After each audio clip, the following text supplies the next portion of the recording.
Welcome back here, and it's a gorgeous day in Marianna, Florida, right now at the Paint and Pork Festival in Marianna. 10th annual this year, here with Charles and Craig, who are two of the competitors in the barbecue contest this year. Charles, where are you from? Americus, Georgia. And Craig, you're from Panama City, is that correct? No, Bristol, Florida. Bristol, that's right. Well, I knew you're from somewhere yeah, in somewhere the close, area. yeah. Is this the first time that you guys have competed in this particular competition? Yeah, this is our first time. It's been going on, from what I understand, 10 years, but it's our first time competing here. And in what categories are you participating this year? We're participating in the brisket, the pulled pork, the chicken, and the ribs. Now, is that the 4 categories that exist? So you're in everything? Yeah, we're in everything, yes. Okay. Charles, what do you think? What are your chances? How many competitors out here this year? I believe there's a couple of dozen, if I'm not mistaken, but I think we've got pretty good chances. I think we did a pretty good job myself. Well, now here before the show started, you gave us a few samples, and I have to admit that I'd vote for you right now, but I got to tell you also that you're the only one I've tasted at this point. But it was wonderful. Melt in your mouth, done just right. Brisket. Are there any ringers out here? Are there any guys who are participating on a national level that you know of? I've heard there's a few. Okay. Yes, sir. The interesting thing about barbecue competition is that on any given day, somebody can win or somebody can lose because it's up to the fickleness, if you will, of the judges.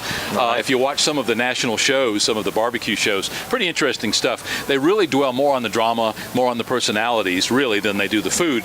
But it is very interesting, and as you see on some of those shows, some of these guys who are national champions don't necessarily win over sometimes a newcomer. So I think that at the end of the day, the great leveler is the palate of the local judges. In this case, are they using local people to judge? Yes, they are. And they have disclosed to you who those people are? Well, we got to meet a few of them yesterday at a meeting before all of this started. Okay. So as far as I knew, they were all local. Typically, it's going to be blind judging. We don't really know who they are. They mix and mingle around. We know who they are, but we don't know who judges our box. So it's the luck of the draw. So we're hoping we got the right judges. So the judges don't necessarily get to taste all, and if you say a couple dozen, all 24 samples then? Right, no, they don't get to taste everything. They only get to judge a certain few of the boxes, and then they make their scores. Now, what would you say the biggest competition that you guys have entered to date would be? The biggest competition would be over in Tallahassee. They had an airport, I think they call it Airport Pig Fest, was the charity and everything, and we didn't come in last over there, so that's good. Well, I got to tell you, we did about mid range on that. So out of how many? Out of 22, I think we were about 14. So, well, as a guy who likes to eat, I got to tell you that even if you came in last, I'm sure that your food would be great as far as I'm concerned. Yeah. I would venture to say that if somebody's going to enter one of these competitions, typically they're going to know a little bit about what they're doing. Yeah, typically so. You wouldn't be out here. There's pretty good financial stake that you got to put out here to be able to enter the competition and everything. So you kind of have to know a little bit about what you're doing, because it's like $250 for the entry fee and everything. Wow. So most people don't want to just throw away $250. So. Yeah, absolutely. And I was going to ask you that, what the entry fee was. $250. So you've got skin in the game. I got skin in the game. I got skin in the game, and I'm looking to get some skin out of the game. Now you say is this typically your setup, and Charles is along for the ride as a helper, or what? Well, for this contest that might be true, but we are part of a team, and this young man over here is part of our team. And this is Charles's first category, our first competition, so hopefully he'll get it in his blood and then he'll be a full member of the team. Now, obviously, Memphis in May, some of the large national competitions, sort of the holy grail, if you will. Right. Do you have aspirations? And obviously, you're relatively new to the game, but do you have aspirations possibly of going to some of those well-recognized competitions? Possibly in the future. We'll just, have to wait and see. What's the most fun about participating in a competition like this? Well, we've been friends for a while. That's part of it. The friendship, the fellowship, just being together and cooking food is just it's fun. I mean, it really is, and then you get to meet a lot of people, travel around, see different places and how other people prepare food and share things, and it's just a lot of fun. Well, Americus, Bristol, you came a little bit farther, obviously, but even at that, not to the point where it's very uncomfortable to do that much travel. Now, when these guys travel 1,000 or more miles and have to bring their pits with them, that's when it gets it.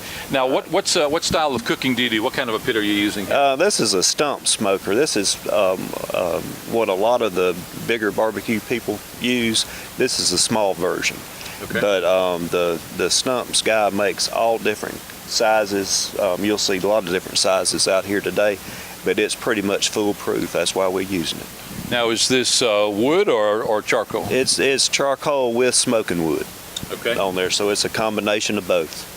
Now, do you disclose that to the judges or anywhere on your collateral or on your pieces? Do they know what you did to prepare the food, or are they just tasting the food? They're just tasting the food. They know we're subscribed to the Florida Barbecue Association rules, which it's got to be wood or charcoal, no gas, no electric. So everything's going to be cooked pretty much the same.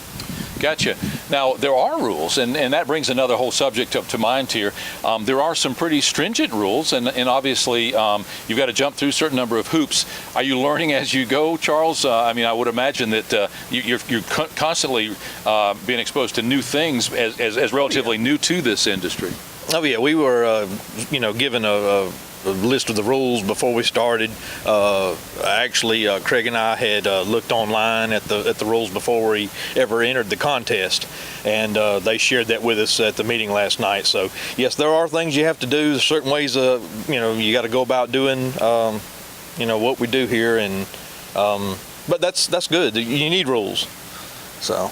Well, and as you just pointed out, now comes the tedious part, the cleanup. The cleanup. And I mentioned you ought to have a woman or two with you, along for the ride. If nothing else, at this point, you say, all right, we've done our part, now here you go. Right. And I'm not being sexist when I say that. That's why we're here and you don't see any women here. So.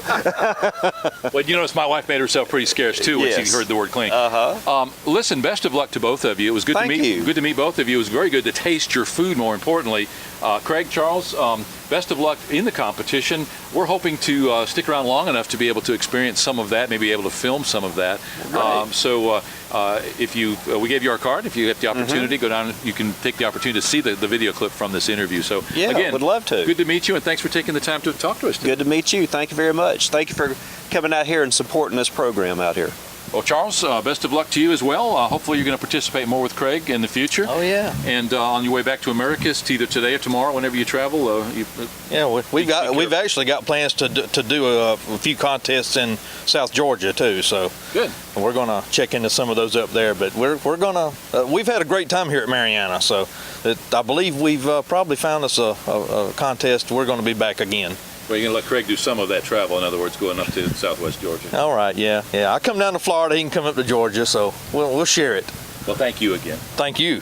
You're watching Real Florida Magazine today here in beautiful Marianna, Florida, for the Paint and Pork 10th annual, along with the barbecue contest. Now, there's also a steak contest out here. We haven't had the opportunity to speak to any of those folks yet, but along with the entry fee, you actually get the steak. They give you that piece of meat. You get to cook it. More importantly, we as the spectators get a chance to sample it after the fact.